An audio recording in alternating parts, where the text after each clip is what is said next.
know about you.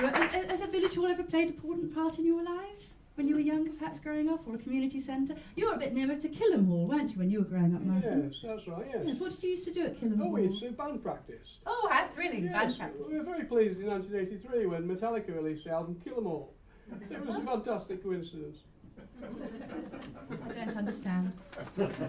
Okay, still to come, we have a woman who married herself, talk about peas and the chance to win a new knitting bag. But first we're going to have a little look at Buzzfeed.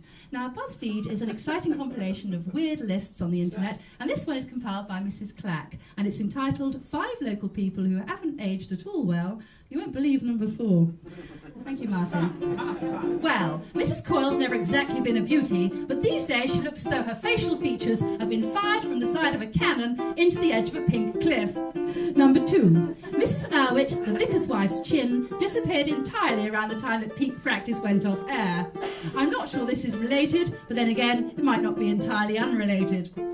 3. Dr. Galbraith used to be quite dashing, but these days he looks like he has all the hair he shouldn't have in the wrong places and none of the hair he should have in the right places. He looks like a werewolf who's been given 10 seconds to prepare for a court appearance using only a tube of Nair and a Stanley knife. Number 4. I know, we've got an advert break before number 4. It's always the way, isn't it, ladies and gentlemen? You always have to have an advert before number 4. So, Martin, have you got an advert for us? Well, you just can't beat principal memes. London Red Bride. Oh, very good, thank you.